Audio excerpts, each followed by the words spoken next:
Alright, welcome to the last example for sine and cosine. It says in this question to solve the triangle, and that's kind of a weird statement, but I'm going to interpret it for you. What that means is find every angle and side. Okay? They want us to solve the entire triangle. So that means we need to find out what this is, and what this is. We know this is 45.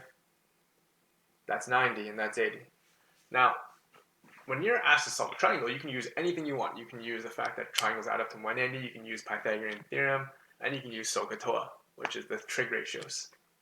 Okay, I'm going to use SOHCAHTOA as much as possible, but I don't want you to. I'm doing it just to help you guys practice, okay, and see some other things. Okay, so let's start with finding out.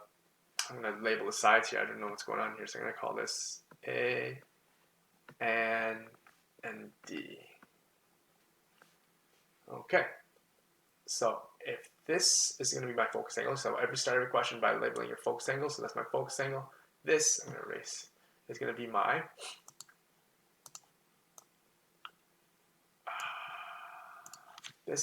my opposite, because it's opposite my focus angle.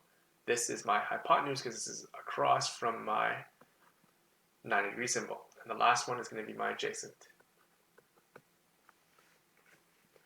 Okay, so what we're going to do here is we have hypotenuse.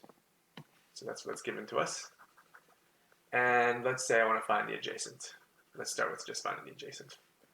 Okay, so we write out SOHCAHTOA. SOHCAHTOA. And which one has both adjacent and hypotenuse? It's going to be my cosine, because it has both A and H. All right, so let's start that off. Cosine of angle theta is adjacent over hypotenuse. And we know what my focus angle is. My focus angle is 45. That's what it says here. And do we know our adjacent? No, we do not, so we leave adjacent alone. I'm going to call it little a, because across from big A is small a. And the hypotenuse is 80. And so now we can solve for a, because we have a nice equation set up. So what's the opposite of dividing by 80? We multiply by 80. So we're going to do 80 times cosine of 45. So if I do cosine 45 first, just for the sake of it, it says my adjacent should be 70% of the hypotenuse. So for every 45-degree triangle, this is 70% of the hypotenuse. So 70% of 80, so we're going to multiply by 80, we get 56.5. 56.56 ... to show that I'm not rounding. And what I want you guys to do, actually, I'm going to show you guys something. So I'm going to have to enlarge myself here. So, because I don't know what you guys are going to be doing in the future. You guys are going to be working with, could be working with bridges, you could be working with launching things into space.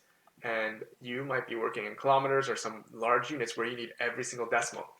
So if this is 56 and you're in a situation where you need to keep every single decimal, I'm going to show you how to use this part of the calculator called a store button. So there's an STO here. So you can store every single decimal number so you don't have to write it all out. All right, so we're going to press store here. So right there, store. And then, do you see how this is for me, it's a blue button? Or like a darker bluish gray. Do you see how these other buttons here have letters? Okay, do you see how right there's a letter A above there, and that in the same bluish gray color? So this is A, that's B, that's C, that's D, that's E there. So each of those are actually variables where you can store this number. So I want to store this huge 56.568, and I want to store it under A. So I'm going to press store and then A. And so my calculator says it's stored under A. The answer has been stored into A. So now what I can do is I can clear it, press clear, and if I ever want it again, I'm going to press the RCL button, which means recall. So I can recall A, and I get that number back. So if I ever need to do like operations with this number, what I can do is I can do 5 times, let's say I want to multiply 5 times that number, so 5 times A, do you see how I do 5 times A, and that number pops up? I can press equals, and that's 5 times A.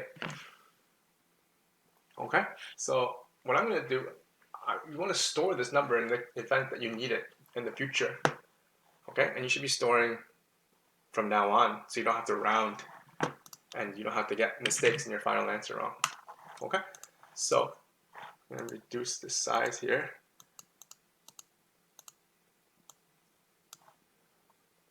So we now know that this is 56.56, blah, blah, blah. And we are going to have to find the opposite now. So let's highlight this and work with another ratio. So here, I need to find the opposite. I know my hypotenuse. So which formula has both opposite and hypotenuse? That's going to be sine. So sine of theta is opposite over hypotenuse. You can also use tangent because you now know adjacent, but I'm going to use sine just for the heck of it. So sine of my focus angle, which is 45.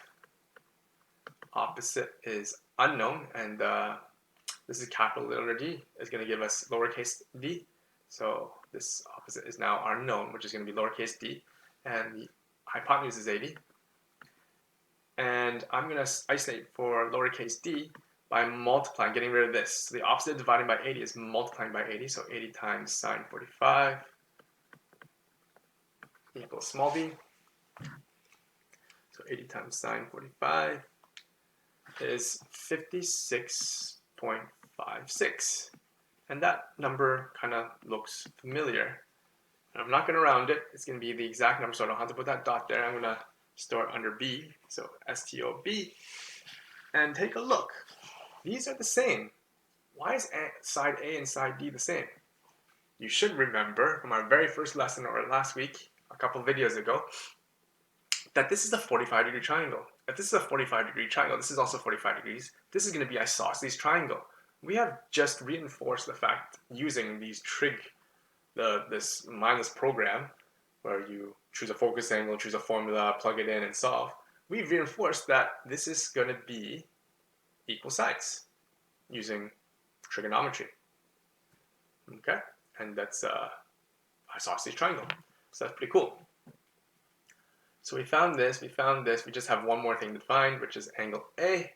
So angle A is going to be equal to 180 degrees minus angle N, which is 90 degrees, minus angle D, which is 45 degrees, which is going to be 45 degrees, which makes sense. This is 45, and as a result, this side is equal to this. Did you need to do all this? No, you don't need to. You can just state that if it's 45, it's isosceles, you can go straight to 56.56. That would be the most efficient way. I'm not going to take off marks if you do it this long way either. But I want you to be able to recognize doing things in multiple ways with using multiple layers of different ways of thinking. Okay, it's being able to flex your brain using different concepts in order to get to the same answer. Okay, and there you have it. Okay, so remember, solving the triangle means to find every angle inside. You can use Pythagorean theorem. You can use the fact that angles add up to 180. You can use trig ratios, and there you go. So if you have any problems, see me on email or on Google Chat, and good luck with your homework.